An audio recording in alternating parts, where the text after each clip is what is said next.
নমস্কার, বান্টিয়ারি কুক চ্যানেলে আপনাদের সকলকে স্বাগত জানাই। তো আজকে অনেকদিন পর আবারও চলে আসলাম আপনাদের সামনে নতুন একটি রেসিপি নিয়ে। তো আজকে আমাদের রেসিপি হবে টক পালং রেসিপি। এই যে দেখুন, এটাকে অনেকে টক পালং বলে, আবার অনেকে এটাকে চুকা শাকও বলে। তো আমাদের গ্রাম্য ভাষায় কিন্তু এটা চুকা শাক বলা হয়। তো দেখুন, একদম পালং শাকের মতোই দেখতে, তাই জন্য এটাকে টক পালং বলা হয়। আর এই শাকটা কিন্তু চাটনিও খাওয়া যায়, শাকেও খাওয়া যায়। তো আজকে আমরা চাটনির রেসিপি করে দেখাবো। তো কিভাবে এই চাটনির রেসিপিটা করছি আপনারা অবশ্যই প্রথম থেকে শেষ পর্যন্ত দেখতে থাকুন। তো চলুন তাহলে রেসিপিটি শুরু করি। দিদি, টক পালংগুলো কেটে নাও তাড়াতাড়ি। ঠিক আছে। তো আমি দিদি মিলে টক পালংগুলোকে কেটে নিচ্ছি, কিছুই ফেলবো না, সব কিছুই নিয়ে নেব। এই যে দেখুন, এরকম করে নিয়ে নিচ্ছি। আর মোটা মোটা ডাটাগুলো যে আছে এগুলো তো একদমই ফেলবো না। এই ডাটাগুলো খেতে খুবই ভালো লাগে, মুখে পড়লে তখন কিন্তু চিবোতে দারুণ লাগে। চুক্কা শাক, চুক্কা চুক্কা চুকা শাক, টক পালং দুটোই বলা হয়।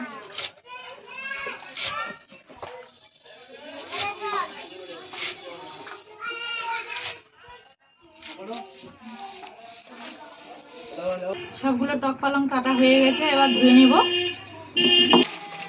টক পালংগুলো ধোয়া হয়ে গেছে, এবার কিছু মশলা আমি প্রথমে ভেজে নেব।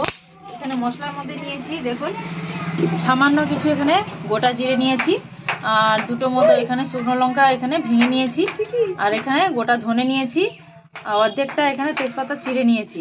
এই মশলাগুলোকে প্রথমে আমি ভেজে নেব।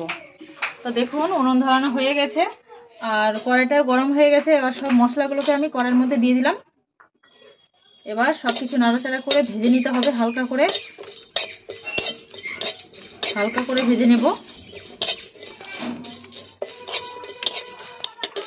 সব মশলাগুলো হালকা করে ভেজে নিয়েছি, এবার নামিয়ে নেব। শিলের মধ্যে নামিয়ে নিচ্ছি।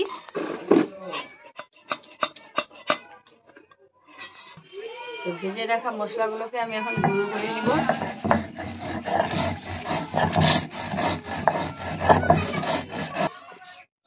গুঁড়ো করা হয়ে গেছে, আমি এখন ডাব্বার মধ্যে ভরে দিব।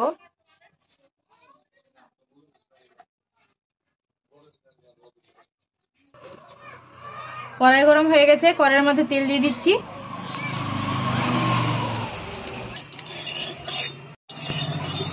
তেলটাকে হালকা নাড়িয়ে নিচ্ছি। তেল গরম হয়ে গেছে, এবারে এখানে কিছু ফোড়ন দিব।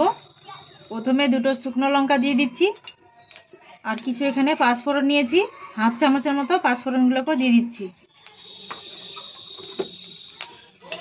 এবার শুকনো লঙ্কা পাঁচফোড়নটাকে হালকা করে ভেজে নেব।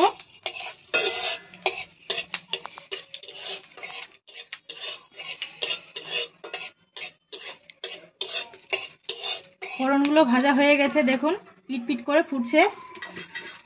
এবার টক পালং শাকগুলোকে আমি কড়াইয়ের মধ্যে দিয়ে দিব।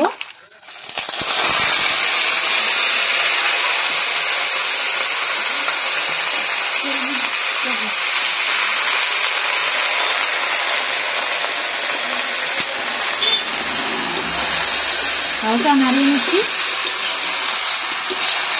এই যে দেখুন, টক পালংগুলো কিন্তু কড়াইতে দেওয়া মাত্রই কালারটা একদম চেঞ্জ হতে শুরু করেছে।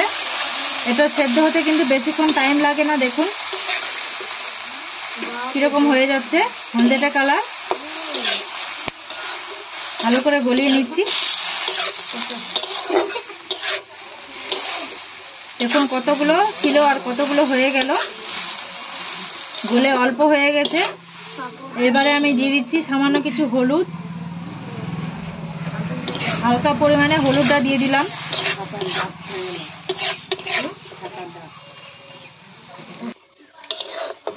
দেখুন টক পালং শাকটা একদম ভালো মতো গলে গেছে। এবার আমি সামান্য লবণ দিয়ে দিব, হালকা একটু হাফ চামচের মতো দিয়ে দিচ্ছি লবণটা। এবার ভালো করে নাড়িয়ে নেব। দেখুন টক পালং শাকটা একদম গলে গেছে। এটাতে কিন্তু আমি কোনো ঢাকা দিইনি, জলও দিইনি, বিনা জলে কিন্তু এটা এতটাই সেদ্ধ হয়ে গেছে। দেখুন লবণটা দিয়েও ভালো করে নাড়িয়ে নিয়েছি। এবারে বাটির মধ্যে আমি একটু সামান্য পরিমাণে এখানে চিনি নিয়েছি, 50 গ্রাম মতো। আপনারা কিন্তু মিষ্টিটা কম বেশি করে নিতে পারবেন। আমি এখানে 50 গ্রাম নিয়েছি, তো চিনিটাকে আমি দিয়ে দিচ্ছি। এবার চিনি দিয়ে টক পালংটাকে আমি ভালো করে নাড়িয়ে নেব। চিনিটা যেন ভালো করে গলে যায়। এখানে কিন্তু চিনিটা আমি মোটা সাইজে নিয়েছি, আপনারা কিন্তু পাতলা যেরকম ছোট চিনিটা হয় ওটাও নিতে পারেন।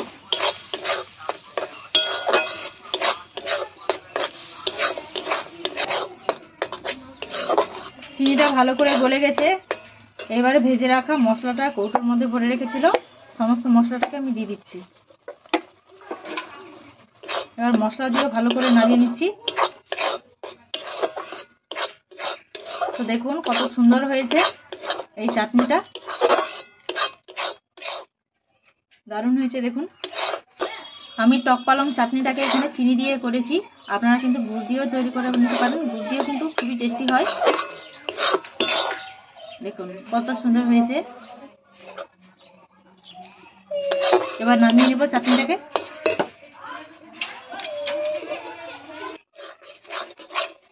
এবার নামিয়ে নিচ্ছি।